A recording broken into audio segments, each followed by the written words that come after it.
Back to the news. నర్సీపట్నంలో తెలుగుదేశం పార్టీలో రోజు పెరుగుతున్న చేరికలు. తెలుగుదేశం పార్టీ తీర్థం పుచ్చుకున్న సెట్టిపల్లి సర్పంచ్, వార్డు మెంబర్లు.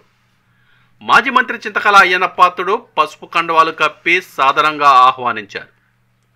అయ్యన్న సమక్షంలో చెట్టిపల్లి గ్రామం నుండి సర్పంచ్ గజాల నాగరత్నం, భర్త గజాల సూరిబాబు ఆధ్వర్యంలో వార్డు మెంబర్లు 9 మంది, సుమారు 30 కుటుంబాలు చేరారు.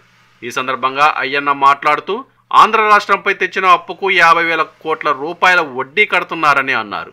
బ్రాందీ షాపుల మీద అప్పు తేవడం సిగ్గుచేటని అన్నారు.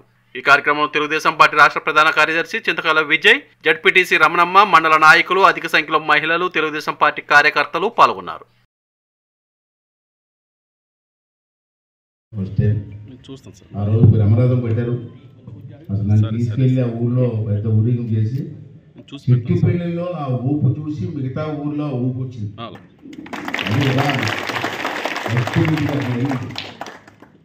అప్పుడే తాతాజీ అంటే ఎవడో తెలిసింది అందరికీ. తాతాజీ ఇప్పుడంటే అయిపోయి తాతాజీ అంటే ఎవడో మొత్తం తెలిసిందంటే ఆ చెట్టిపల్లి గ్రామంలోనే. అలాగే మన నాయకులందరూ కూడా పేరు చేసేప్పుడే వాళ్ళందరూ కలిసి శివబాబు గారు అయితే మొదటి పరిచయం ఉంది నాకు. అంటే పార్టీ రీత్యా, సిద్ధాంతాల రీత్యా మనసులో ఒకటైనా పార్టీలు సిద్ధాంతాలు ఏడిస్తే కదా మనకి ఏడితే కదా తప్పదు. నాకు రాష్ట్రం మొత్తం మీద అన్ని పార్టీ వాళ్ళు నాకు సరదాగా ఉంటారు, కానీ ఎలక్షన్ వచ్చేటికి కొట్టు తప్పదు. అయ్యింది ఇది రాష్ట్రంలో, ఆంధ్ర రాష్ట్రంలో ఎక్కడికి వెళ్ళినా అన్ని పార్టీ వాళ్ళు కలుస్తారు. నన్ను ఫ్రెండ్షిప్ వేరు. మళ్ళీ పార్టీలకు వచ్చేటికి సిద్ధాంతాలు వాళ్ళకి పెట్టి పోతుంటాం. అలాగే మనోడు నేను కూడా మనసు కలిసిన పార్టీ పరంగా సిద్ధాంత పరంగా విభేదిస్తుంటాం. ఒకసారి తప్పదు. ఒకసారి ఒక విషయంలో చంద్రబాబు గారికి నాకు కూడా విభేదాలు వచ్చే పరిస్థితి వచ్చాయి సిద్ధాంతాల మీద. అలాగా ఇవాళ చాలా సంతోషం. ఇవాళ రాష్ట్రం చాలా ఇబ్బందికరమైన పరిస్థితిలో ఉంది, మీరు చూస్తున్నారు. ఎక్కడ చూసినా దోపిడీ. నేను ఇసుక దోపిడీ అంటాను. జనం అనుకుంటారా ఇసుక దోపిడీ ఏంట్రా? ఎన్ని రాష్ట్రం మొత్తం మీద బిల్డింగ్స్ ఉంటాయి, ఇల్లు కట్టుకుంటారు కదా, బిల్డింగ్ కన్స్ట్రక్షన్ అంటాం మనం మా భాషలో. ఆ కన్స్ట్రక్షన్ వల్ల రాష్ట్రం మొత్తం మీద కొన్ని లక్షల మంది బతుకుతున్నారు. మేస్త్రీలో ఉండేవండి, ఇసుక వ్యాపారస్తులు కానివ్వండి, ఇటుక వ్యాపారస్తులు కానివ్వండి, సిమెంట్ వ్యాపారస్తులు కానివ్వండి, మరి తర్వాత ఐరన్ వ్యాపారస్తులు కానివ్వండి, కరెంటు వేస్తారు కదా, కరెంటు వ్యాపారస్తులు కానివ్వండి, కిటికీలు తలుపులు వేసుకునే వాళ్ళు కానివ్వండి, అందరూ లెక్కేస్తే రాష్ట్రం మొత్తం కొన్ని లక్షల మంది ఉన్నారు. ఈడు ముఖ్యమంత్రి చేసిన తప్పుడు పనుల వల్ల కన్స్ట్రక్షన్ తగ్గిపోయింది. తగ్గిపోతే ఎలా తగ్గిపోతుంది అడగచ్చు మీరు. సంవత్సరానికి 1,00,000 ఇల్లు కట్టాలా, కానీ ఇది పెట్టినట్టు ఇసుక రేటు పెరిగిపోవడం వల్ల, సిమెంట్ రేటు పెరిగిపోవడం వల్ల, ఐరన్ రేటు పెరిగిపోవడం వల్ల, దీనివల్ల 1,00,000 ఇల్లు కట్టవలసిన ఇల్లు 25,000 పడిపోయాయి. ఆ 25,000 పడడం వల్ల వీళ్ళందరికీ పని లేకుండా పోయే పరిస్థితి వస్తుంది. ఐరన్ ఉంది, కరెంట్ రేట్లు పెంచాడు, ఐరన్ రేటు పెరిగిపోయింది. కరెంట్ ఉంటే కదా ఐరన్ వస్తుంది బయటికి. ఇలా రకరకాల సిమెంట్, భారతీయ సిమెంట్, ఆ భార్య ఫ్యాక్టరీ, శ్రీమతి భార్య భారతమ్మ, ఆవిడదే ఫ్యాక్టరీ. ఎవరు సిమెంట్ కొన్నా అక్కడే కొనాలి, అక్కడ బయట కొనడానికి వీల్లేదు. ఇలా అక్కడ రేట్ ఎక్కువ. ఇలా రకరకాల దీని మీద ట్రాన్స్పోర్ట్ ఇవన్నీ వదిలేపోయాయి. అంచేత ఇటువంటి సంస్థలన్నీ పోయి రాష్ట్రం దివాళా తీసి పరిస్థితి వచ్చింది.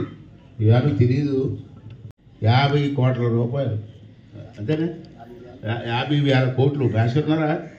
చెప్పారా?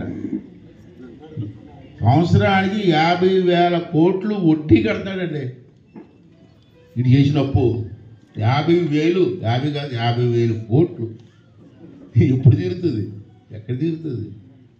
బ్రాందీ షాపులకు అప్పు తెచ్చాడు. ఎవడన్నా ఏమి చూద్దరా?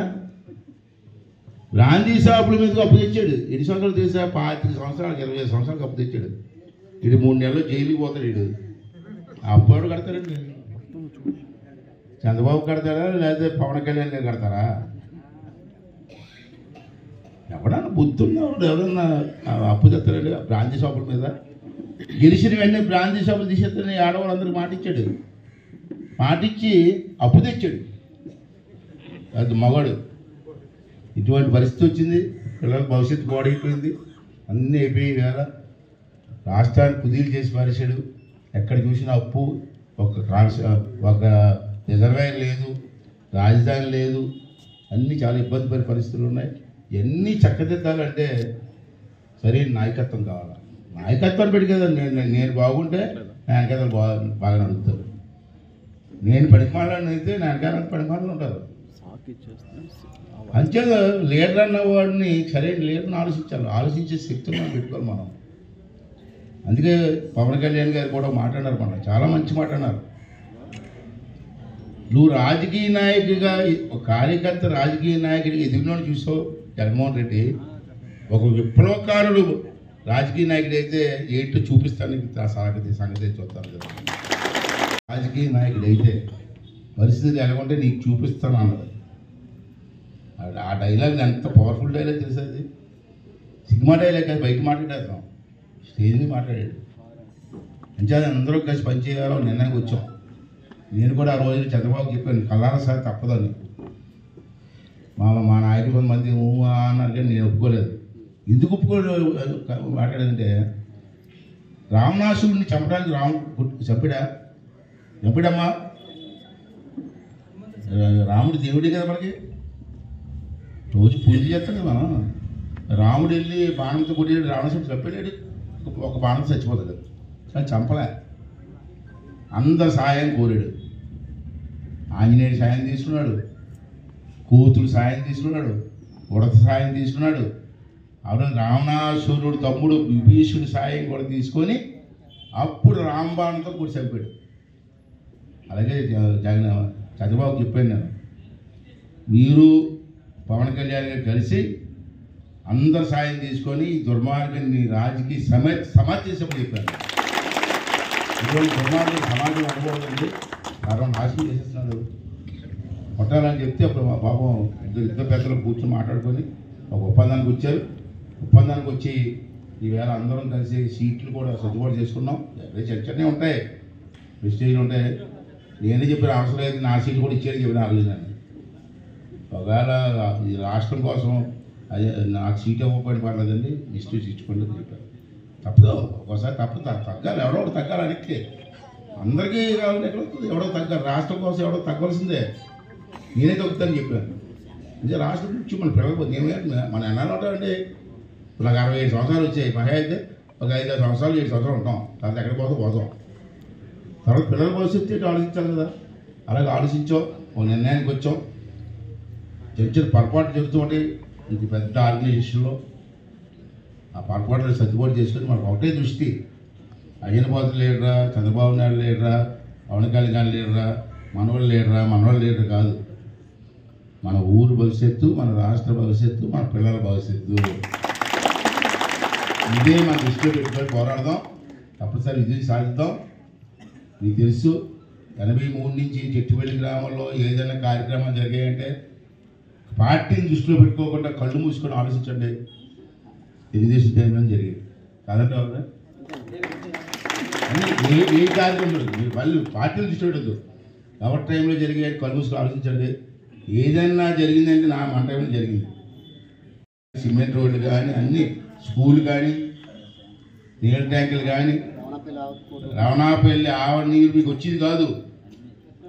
నేను పట్టుదల పెట్టి సిమెంట్ లైనింగ్ పెడితే అది కూడా చేయలేకపోయింది. కళ్యాణ మండపానికి శంకుస్థాపన చేస్తే అది ఆఫ్ చేసాడు. నర్సీపట్నం టౌన్లో 2 కళ్యాణ మండపాలు, మీకు ఒక కళ్యాణ మండపం మండలానికి వస్తే మీకు ఇచ్చాను. అక్కడ శంకుస్థాపన హోమేష్ గారు తీసుకుని పెట్టాను, శంకుస్థాపన చేశాను. అది కూడా ఆఫ్ చేస్తుంది. తప్పే ఉంది. కళ్యాణ మండపం ఉంటే పెళ్లి చూస్తే కదా, ఎవడొక పెళ్లి చేస్తుంది కదా. అథవా నర్సీపట్నం వెళ్ళేది టెంట్లు వేసుకోవడం కళ్యాణ మండపం జరుగుతుంది కదా. వాటి టైం మనం ఇస్తే ఆడ ఉపయోగం చేసుకొని వెళ్ళిపోతుంది. తప్పలేదు దానికి బాధపడినా చేసిన సంస్కృతి నాకు ఉంది. ఆడు చెయ్యకపోయినా కొడుకు అంటాడు. ఆడు కొడుకు పుట్టవు, ఎవడు కొడుకుని పుడుతుంది, నా కొడుకు మనం చెప్తాం. అంచేది మనం అయితే చేసాం. మళ్ళీ దేవుడి దేవాల, భగవాన్ దేవాల, మీ అందరి దేవాల, మీ ఆశీర్వాదంతో రేపు గెలిచిన తర్వాత రాబోయే 5 సంవత్సరాలు కూడా మిగిలిన కార్యక్రమాలు చేసి మీ రుణం తీసుకొని నేను వెళ్ళడం జరుగుతుందని చెప్పి కూడా పరిచయం మాట్లాడుతున్నాను. ఆఖరికి ఒకటే ఉంటున్నాను, నాకు కూడా వయసు. నిరంతర వార్తా సమాచారం కోసం మా వి న్యూస్ ఛానల్ సబ్స్క్రైబ్ చేయండి. నోటిఫికేషన్ కొరకు బెల్ ఐకాన్ని యాక్టివేట్ చేయండి.